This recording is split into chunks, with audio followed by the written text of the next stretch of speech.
जमा तकसीम अगली किस्त का नया प्रोमो आ चुका है और इस वीडियो में इस प्रोमो को हम तफसील से रिव्यू करने वाले हैं, इसलिए वीडियो को आखिर तक ज़रूर देखिएगा। कैसे ज़ीशान हॉस्टल से भागकर घर वापस आता है और सिद्रा के वालिद इसे धक्के देकर घर से निकालते हैं। तो जैसा कि अब तक आपने देखा, कैस और लैला घर छोड़कर जा चुके हैं और अपने ऑफिस के लिए वह घर में शिफ्टिंग शुरू कर देते हैं। शुरू शुरू में कैस को इतना एहसास नहीं हुआ क्योंकि वह खुश है लैला के साथ घर की सेटिंग करते हुए, हर काम करते हुए। लेकिन फिर एक दो दिन गुजरते हैं तो कैस को शिद्दत से एहसास होने लगता है कि इसने बहुत बड़ी गलती कर दी अपने माँ बाप को छोड़कर। इसकी उदासी और परेशानी लैला को भी परेशान कर रही है और बात इन दोनों के बीच झगड़े तक पहुंच जाती है। वो लैला से नाराज नाराज फिर रहा है और ऑफिस में अपनी परेशानी की वजह अपने दोस्त को बताते हुए कहता है कि यार मेरा दिल तो उसी घर में रह गया, अम्मी बाबा भाई भाभियाँ बच्चे सब बहुत याद आ रहे हैं। इसकी खामोशी लैला को परेशान करती है कि आखिर मसला क्या है, जिस पर कैस चिल्लाता है बहुत बड़ी गलती हो गई मुझसे। लैला को भी गुस्सा आ जाता है, मुझसे शादी करके।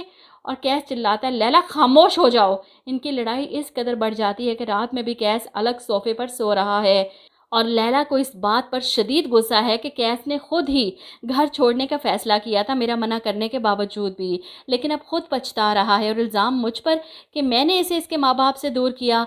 वहीं घर पर भी एक अलग ही जंग चल रही है। निगत किसी तरह कोशिश कर रही है कि वो राशिदा को अपनी बातों में लगा कर अपने बेटे को वापस इस घर में बुला सके। वो घर के कामों में राशिदा का बढ़ चढ़ कर हाथ बटाते हुए इस पर बावर कराने की कोशिश करती है कि जिस तरह सिद्रा तुम्हें अजीज़ है मुझे भी अजीज़ है। यकीन मानो जब सिद्रा पैदा हुई थी ना तो मैंने और हमीद ने इसे अपनी बेटी बनाने का फ़ैसला कर लिया था, मेरे ज़ीशान की दुल्हन। ये सुनकर तो राशिदा गुस्से से आग बबूला हो जाती है। आप ये सोच भी कैसे सकती हैं मैं अपनी बेटी को आपके उस बदकिरदार बेटे के साथ? ठीक कितनी गंदी सोच है आपकी निकत भाभी। आपने अपने बेटे को बचाने के लिए मेरी बेटी को कुर्बान करना चाहती हैं।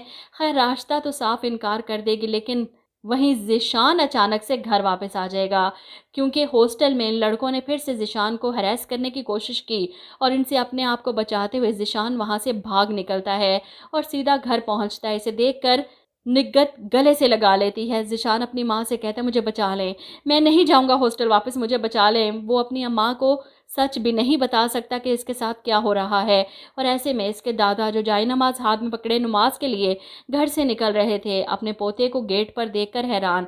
और यहाँ सिद्रा का बाप ज़ीशान को देखकर आगे बढ़ता है गुस्से में और धक्के देकर इसे घर से निकाल देता है। निगत रोती बिलखती रही, अब्बा जी खुदा के लिए मेरे बेटे को रोकें, इसकी हालत तो देखें।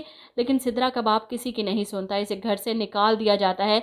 जिसके बाद हमीद को जब ये बात पता चलती है खाने की टेबल पर तो वो चिल्लाता है कि ज़ीशान को इस तरह घर से नहीं निकालना चाहिए था आपको भाईजान।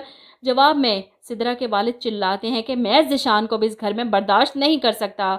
हमीद भी गुस्से से उठकर खड़ा हो जाता है, क्या मतलब, क्या हो गया है भाई? वो फैसला कर लेता है अपने बेटे के लिए वो इस घर और कारोबार से अलग होना चाहता है।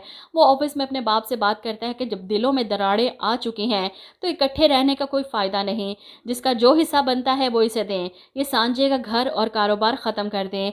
ये सुनकर हमीद के वालिद परेशान हो जाते हैं। पहले तो वो इन दोनों को डांट डबट कर चुप करवा दिया करते थे, लेकिन इस बार मामला काफ़ी गंभीर हो चुका है। दोनों मियाँ बीवी परेशान हैं कि इनका घर तिनका तिनका होकर बिखर रहा है। इसका कसूर भी लैला को ठहराया जाएगा। ना वो कैस को लेकर अलग होती और ना ही बाकियों को इसकी तरह हिम्मत मिलती। दोनों मियाँ बीवी बैठे रो रहे हैं कि कैसे अपने बेटों को इकट्ठा करें दोबारा से। ऐसे में कैस जो लैला से लड़ कर आया घर आकर अपने बाप को देखते ही इनके गले लग जाता है, माफ़िया मांगता है, वापस आने की बात करता है। तो इसके वालिद गुस्से से इसे पीछे हटा देते हैं। तुमने जो करना था कर लिया, तुम्हारे इस एक कदम की वजह से मेरा घर बिखर गया। अब कुछ भी पहले जैसा नहीं हो सकता। बेहतर है कि जहाँ हो वहीं रहो।